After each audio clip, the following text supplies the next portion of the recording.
Hey, how's it going? John from Branson Cerakote and Laser here. Going to do a video today on the type of material you need to look for when you need squeeze bottles or bottles to transfer coating around or make gun candy, that type of thing.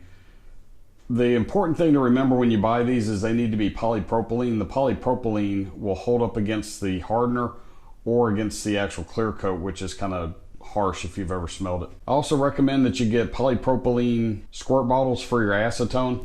I've tried cheaper ones and the acetone just eats them pretty quick. But the squirt bottle I've got now I've had for 3-4 years and it's still in great shape. So the easiest way to make sure you get what you need is to get a Nalgene bottle. The squirt bottle's a Nalgene. I got it off of eBay. It wasn't that expensive, like $7 or $8. You can get the cheaper ones, but like I said, the acetone just seems to eat them. When it comes to the 4-ounce Nalgene bottles, I order those off of rei.com. They're pretty cheap. I just buy them by the 25 or 30, and this is what I use for the gun candy. Keep in mind the gun candy still has the Cerakote clear coat. It's just got the gun candy mixed in, so that harsh clear coat will eat bottles that are not the right type of material.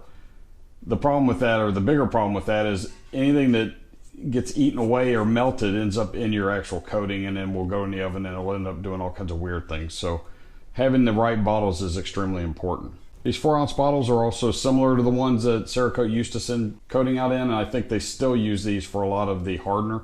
So really good bottles, really inexpensive, and just keep you from having issues. The first time I mixed up gun candy, I did it in a little polymer paint cup, and within a couple of weeks it had just completely eaten through and ended up all over the bench. So anything you can do to keep from having added expenses or having a mess is the best way to do it. So that's about it, just a quick video. If you have any questions, be sure to leave them down in the comments. And as always, don't forget to like, subscribe, comment, and share. Check us out at BransonCerakote.com for all your stencil and laser needs. Have a great day.